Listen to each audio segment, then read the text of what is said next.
नमस्कार, स्वागत है आप सभी का। आज की वीडियो में हम भारत के भूगोल के अंतर्गत प्राकृतिक वनस्पति तो इस टॉपिक के अंतर्गत दिए गए वन लाइनर क्वेश्चन आंसर और साथ ही दिए गए इंपॉर्टेंट फैक्ट को आज की वीडियो में हम डिस्कस करेंगे। तो शुरू करते हैं आज की वीडियो को प्रश्न 1 से। तो प्रश्न 1 है, भारत के सर्वाधिक बृहद क्षेत्र में किस प्रकार के वन पाए जाते हैं?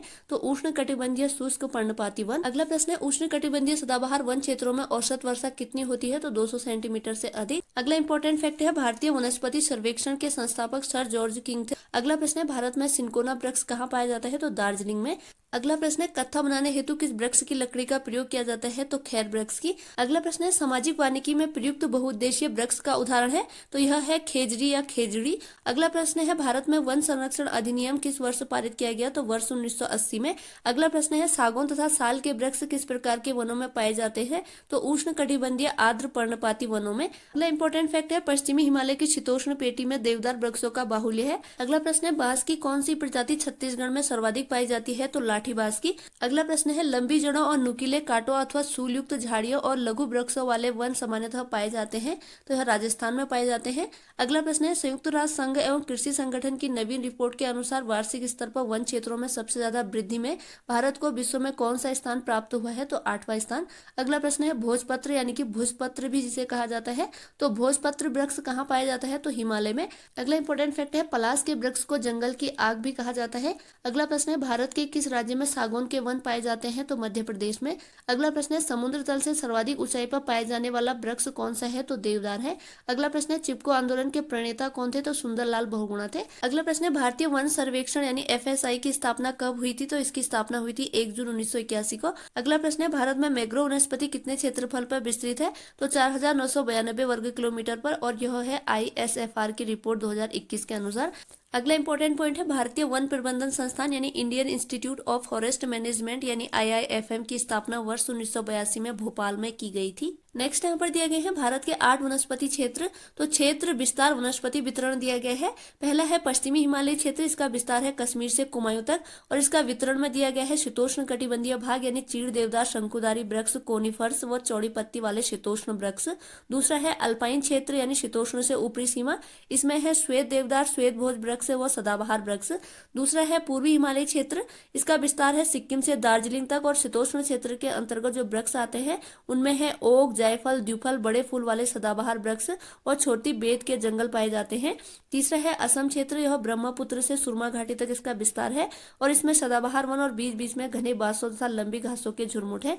चौथा है सिंधु का मैदानी क्षेत्र, इसका विस्तार है पंजाब, पश्चिमी राजस्थान और उत्तरी गुजरात के मैदान, और यह क्षेत्र शुष्क व गर्म है, इसमें कटीले वन तथा झाड़ियां मिलती है। पांचवा है गंगा का मैदानी क्षेत्र, और इसका विस्तार है कछारी मैदान, और इनमें गेहूं, चावल तथा गन्ने की खेती होती है। छठा है दक्कन क्षेत्र, इसका विस्तार है भारतीय प्रायद्वीपीय समग्र भूमि, इसमें पतझड़ वाले वृक्षों के जंगलों से लेकर तरह तरह की जंगली झाड़ियों के वन है।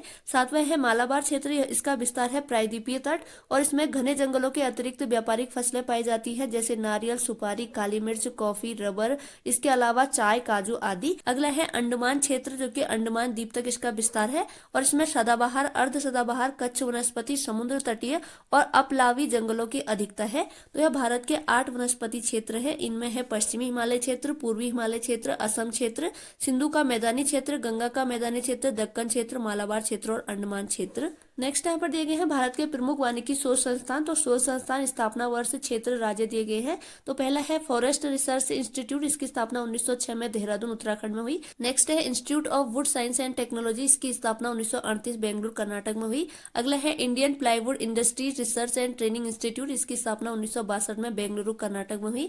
अगला है हिमालयन फॉरेस्ट रिसर्च इंस्टीट्यूट, इसकी स्थापना 1977 में शिमला हिमाचल प्रदेश में हुई। अगला है उष्ण कटिबंधीय वनस्पति उद्यान एवं अनुसंधान संस्थान, इसकी स्थापना 1979 में तिरुवनंतपुरम केरल में हुई। अगला है Indian institute for forest management, इसकी स्थापना 1982 में भोपाल मध्य प्रदेश में हुई। अगला है एरिड फॉरेस्ट रिसर्च इंस्टीट्यूट, इसकी स्थापना 1985 में जोधपुर राजस्थान में हुई।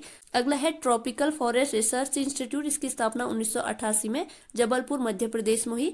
अगला है रेन फॉरेस्ट रिसर्च इंस्टीट्यूट, इसकी स्थापना 1988 में जोरहाट असम में हुई। अगला है institute of forest genetics and tree breeding, तो इसकी स्थापना हुई 1988 में कोयम्बटूर तमिलनाडु में।